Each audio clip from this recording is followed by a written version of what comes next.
Problem से solution तक, astro तक, नो योर फेट। नमस्कार दोस्तों, एस्ट्रो तक पे आज आपका फिर से स्वागत है। आज हम बात कर रहे हैं दाम्पत्य सुख भोग की जीवन में चिंता कि किसी कन्या का विवाह नहीं हो रहा होता और किसी का कन्या का विवाह हो जाता है और होने के पश्चात जो है डाइवोर्स जैसी स्थिति आ रही है।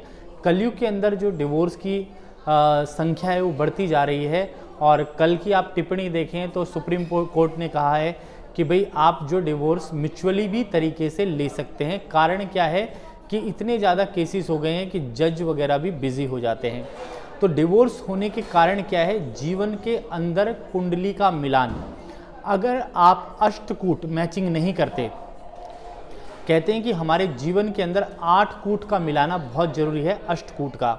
तो जब भी आप जन्म कुंडली दिखाते हैं तो उसमें जो है कुंडली मिलान अति आवश्यक है। जहाँ लव मैरिज हो जाती है वहाँ पर लोग कुंडली नहीं मिलाते और कई बारी इंटरकास्ट मैरिज होती है तो वर्ण शंकर दोष लग जाता है। उस कारण से जीवन के अंदर संतान भी उत्पन्न नहीं हो पाती। तो आप जब भी आपका विवाह हुआ है तो आप कुंडली को अवश्य मिला लें और कुंडली के अंदर लगन भाव, दूसरा भाव, पंचम भाव, सप्तम भाव को अवश्य देख लें, क्योंकि सप्तम भाव में अगर कोई भी पापी ग्रह बैठा है, अगर सूर्य 7वें भाव में बैठा हो, चाहे स्त्री के बैठा हो चाहे पुरुष के बैठा हो, उनके जीवन में डिवोर्स जैसी स्थिति निश्चित हो जाती है। कारण क्या है कि उसमें सूर्य जो है 7वें भाव में अग्नि तत्व बढ़ जाता है और विवाह में कलह कलेश के कारण विवाह टूट जाता है। अगर चंद्रमा बैठ जाए तो पति और पत्नी में से एक की मृत्यु हो सकती है। उसके कारण को ठीक करने के लिए चंद्रमा का उपचार कराना आवश्यक है, क्योंकि जीवन में दाम्पत्य सुख भोग कैसे भी कम हो सकता है। कई बार डिवोर्स हो जाता है और कई बार क्या है कि पति पत्नी में एक का वियोग हो सकता है। मंगल 7वें घर में बैठ जाए तो मांगलिक कहलाता है, परंतु मांगलिक अगर एक मांगलिक है दूसरा नॉन मांगलिक है तो भी जीवन के अंदर कष्ट आ जाता है। तो इस कारण से मंगल का उपाय कराना अति आवश्यक है। बुध बैठ जाए तो जैसे स्त्री की कुंडली में है बुध या लड़के की कुंडली में है तो इम्पोटेंसी का योग हो जाता है। दोनों की फिजिकल कंपेटेबिलिटी ना होने के कारण भी डिवोर्स हो सकता है। अगर गुरु बैठ जाए उस घर में तो एक धार्मिक रहेगा, दूसरा धार्मिक नहीं होगा। इस कारण से भी मैरिटल लाइफ कई बार डिस्टर्ब हो जाती है, परंतु ऐसे विवाह चल जाते हैं क्योंकि गुरु जो है पापी ग्रह नहीं है, पुण्य ग्रह है। शुक्र बैठ जाए तो एक्स्ट्रा मैरिटल अफेयर होने के कारण, एक दूसरे को दूसरी सैया का सुख देखने के कारण पति पत्नी के बीच में एक व्यवहार जो है आपस में फिजिकल कंपेटेबिलिटी ना होने के कारण भी डिवोर्स का कारण बन जाता है। शनि बैठ जाए तो दोनों के अंदर जो है आपस में तालमेल नहीं बैठता और लड़ाई झगड़े होते रहते हैं। राहु केतु बैठ जाए तो मलेच्छपन के कारण भी विवाह टूट जाता है या दूषित वाणी के कारण टूट जाता है। इस ऐड को स्किप करना तो बहुत मुश्किल है, पर लाइफ की प्रॉब्लम्स का सॉल्यूशन ढूंढना आसान। प्रॉब्लम से सॉल्यूशन तक, एस्ट्रो तक, नो योर फेट।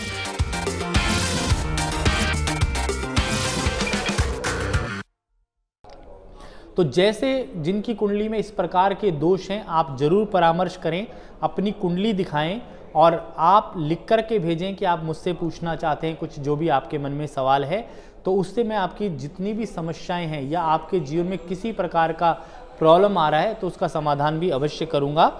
दूसरा, जिनका विवाह नहीं हो पा रहा उनको एक गौरी शंकर का रुद्राक्ष पहनना चाहिए। मंगला गौरी की पूजा अवश्य करा लेनी चाहिए, जिससे कि आने वाले जो समय है उसमें आपके ऊपर जो कष्ट आ रहा है उस कष्ट से जो है आपको निवृत्ति मिले।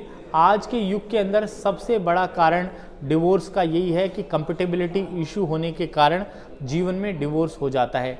तो अगर चाहते हैं कि आपके जीवन में दाम्पत्य सुख की प्राप्ति हो तो आप अपनी जन्म कुंडली अवश्य दिखाएं और अपना उपचार कराएं, जिससे कि जीवन में सुख शांति प्राप्त हो।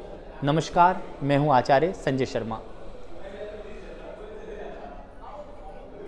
अब बात कर लेते हैं पितृदोष के बारे में। जीवन में पितृदोष क्या होता है, किस कारण से लगता है, कारण क्या है? हमारे प्रारब्ध के कर्मों से हर मनुष्य का इस सृष्टि के ऊपर जन्म हुआ है और हम सब जो है भगवान के घर से आए, हमारा कोई ना कोई कृत्य है। अगर कुंडली के अंदर जो है कोई भी पाप ग्रह सूर्य या राहु या चंद्र या केतु या चंद्र शनि, कोई भी पाप ग्रह आपका नवम दशम भाव में बैठ जाए, दूसरे भाव में बैठ जाए, पंचम भाव में बैठ जाए, तो आपकी जीवन के अंदर पितृदोष लग जाता है। पितृदोष का कारण क्या है? यही कारण है, उसमें आदमी का मन अशांत रहता है, चित्त अशांत रहता है, वो खाना पीना टाइम पर नहीं खा पाता, उसको भोजन की प्राप्ति नहीं होती, जीवन में दुख और दारिद्र्य की प्राप्ति होती है। सब कुछ होते हुए भी मन अशांत रहता है। आप जब खाना खाने बैठे तो फ़ोन बज गया, कोई उलझन आ गई, तो पितृदोष के यही कारण हैं। इसको शांत कराने के लिए गीता का और गायत्री का पाठ करें, नारायण नागबली की पूजा कराएं और बोध गया जाकर के पूजा को अवश्य संपन्न करें, क्योंकि पूजा पाठ कराने से आपका पितृदोष जो है दूर हो जाएगा और गायत्री पितृ गायत्री का पाठ कराने से विशेष लाभ रहेगा। और गीता महात्म्य या भागवत की प्राप्ति या भागवत पढ़ने से या भागवत कराने से भी पितृदोष से शांति मिलती है। अगर आपके जीवन में कहीं पितृदोष तो नहीं, अपनी जन्म कुंडली अवश्य दिखा लें, जिससे कि आपके जीवन का पितृदोष ठीक हो जाए। हर अमावस्या को जो है गंगा में जाकर के स्नान करें और अपने पितरों के नाम से तर्पण करें। दक्षिण दिशा की तरफ देख करके अपने पितरों का ध्यान करके और अमावस्या के दिन भोजन कराया जाए, उससे विशेष लाभ मिलता है। जिनकी कुंडली में पितृदोष होता है वो इस उपाय को अवश्य कर लें, आपके जीवन में पितृदोष से आपको अवश्य शांति मिलेगी। नमस्कार, मैं हूं आचार्य संजय शर्मा।